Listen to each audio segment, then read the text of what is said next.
श्री स्वामी समर्थ. जय शिवराय मित्रांनो. कसे आहेत? मजेत ना? मजेतच राहायचं मित्रांनो. 180 85 ते 200 पार असणारी माझी बीपी आता 130 ते 128 पर्यंत असते. हे कसं शक्य झालं? मी कशी कमी केली? काय ज्यावरती उपाय केले? कोणी योगा केले का? या कुठली एक्सरसाइज केली? असं म्हणजे कोणती गोष्ट होती जेणेकरून एवढी बीपी हाय होती ती लगेच पूर्णपणे लोवरती आली? मित्रांनो, ही गोष्ट सहसा लगेच झाली नाही, पण त्यासाठी मी बरेचसे प्रयत्न केले, काहीतरी उपाय केले, काहीतरी वेगळं पण केलं, त्यामध्ये स्वतःमध्ये काहीतरी बदल घडवले. तर त्यामुळे ते सर्व शक्य झालं. मित्रांनो, माझी ओळख तुम्हाला सांगतो. माझं नाव नवनीत म्हात्रे आहे. नवनीत म्हात्रे लाईफ हे माझं यूट्यूब चॅनलचं नाव आहे. तुमचं सर्वांचं स्वागत करतो मित्रांनो मी. आणि माझ्या प्रत्येक गोष्टीचा मी अनुभव तुमच्यापर्यंत शेअर करत असतो. मी एक किडनी फेल पेशंट होतो. आता माझं किडनीचं ट्रान्सप्लांट झालेलं आहे, त्यामुळे चांगली लाईफ जगतो तुमच्या आशीर्वादाने. आणि आता माझ्या किडनी ट्रान्सप्लांटला 2.5 वर्ष पूर्ण झालेले आहेत, त्यामुळे चांगलं हेल्दी जीवन आहे माझं. भावानं तुम्हाला आज एवढं सांगतो मी की मी प्रत्येक वेळेला मी माझा अनुभव शेअर करत असतो तुम्हाला. मी माझ्या बाबतीत काय घडलेलं ते तुम्हाला सांगत असतो.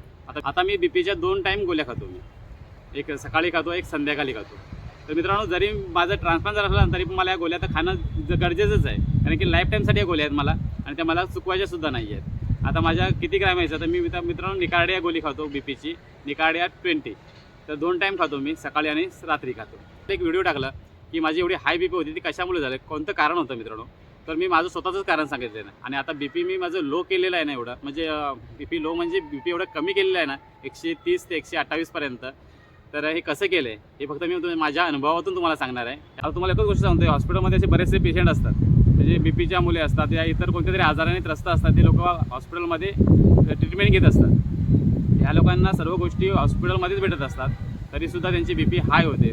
तर त्यांची बीपी हाय यासाठीच होत असते कारण की त्यांच्या माइंडमध्ये विचार वेगळे चालू असतात.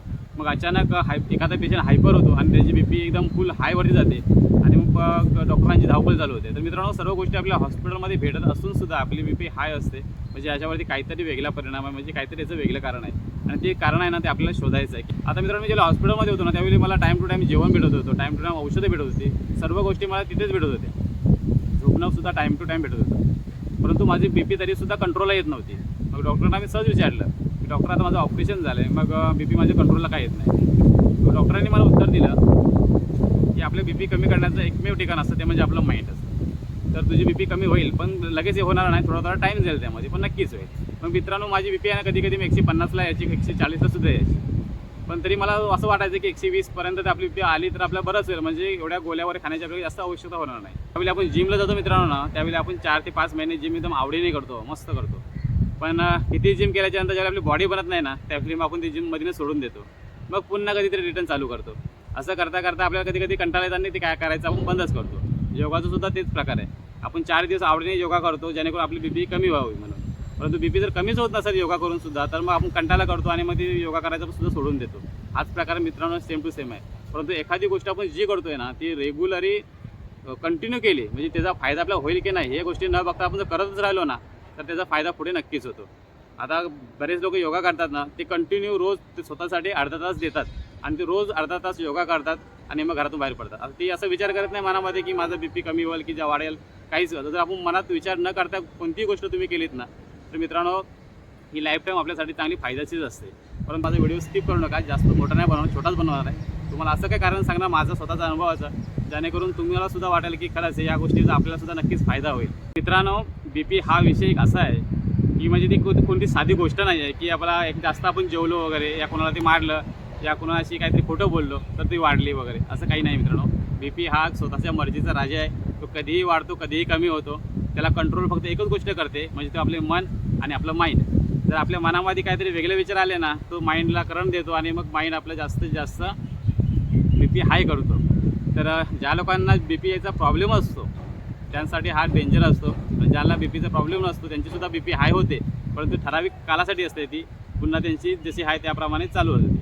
तर सर्वांसाठी हा आजार नसतो. ज्यांना होतो ना, तो आयुष्यभरासाठी तर त्याची पाठ सोडत नाही. मग तुम्हाला माहिती आहे लाईफ टाईम आपल्याला बीपीच्या गोळ्या खाव्या लागतात. आता तुम्हाला जर या बीपीच्या गोळ्या कमी करायच्या असतील तर जी गोष्ट मी केली होती ना, म्हणजे मी कसं त्याचा अभ्यास केला, या गोष्टी मी विशेष तुम्हाला सांगणार आहे. त्याचा फायदा मला आता होतोय. आता थोडीफार माझी बीपी कमी आहे. आता माझी बीपी 130, 35, 140ला पण कधी जाते, परंतु कधी 128, 120ला सुद्धा येते.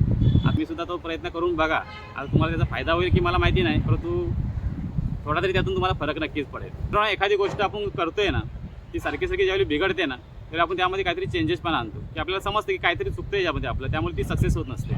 आपल्या बीपीचं सुद्धा तसंच आहे. आपण वेळच्या वेळी औषधं खातोय, जेवतोय टायमावरती, झोपतोय टायमावरती, सर्व गोष्टी आपण वेळच्या वेळीच करतोय. मग तरीसुद्धा आपली बी पी हाय काय? टाईम टू टाईम जेवायचं आता आणि टाईम टू टाईम झोपायचं. आणि ज्या गोळ्या घेतल्यात ना त्यांचा मी अलार्म सेट केलेला आहे. थोडासुद्धा टायमिंग त्याचं चुकवत नाही, म्हणजे 10 मिनटं या 5 मिनटं पुढेपाठी होतो. परंतु तुम्ही कधी कधी काय लोक असतात ना, ते काय करतात, बीपीचे त्यांच्या गोळ्या चालू असतात. मग गाडीमध्ये असलो ना असं वाटतं की नाही, आता गाडीतून उतरलो की मी त्या गोळ्या घेतो. मग 15 मिनिटाचा टाईम झाला, कधी अर्धा तासाचा. काही लोक म्हणतात की नाही, आता कंपनीत गेल्याच्या नंतर पटकन गोळी घेऊन टाकतो मी. त्यावेळी 1 तासासुद्धा कधी कधी फरक पडतो.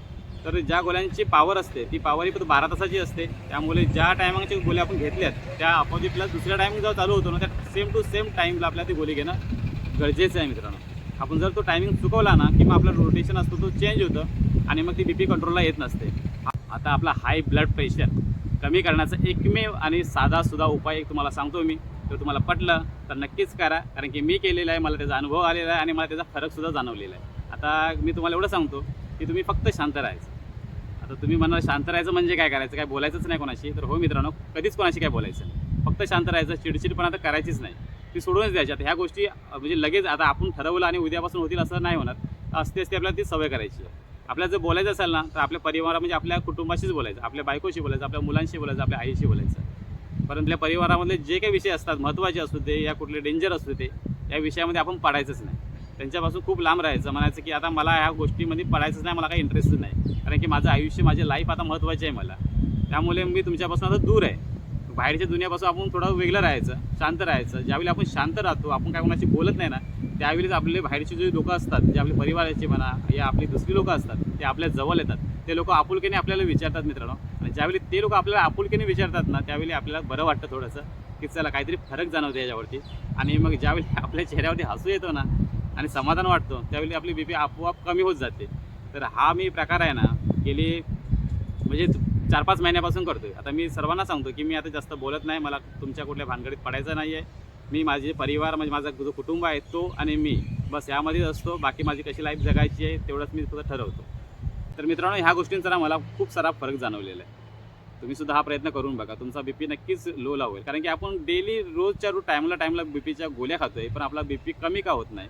बी पी कंट्रोल करायची असेल ना तर फक्त शांत आणि संयम राहणे हीच गोष्ट सर्वात महत्त्वाची असते.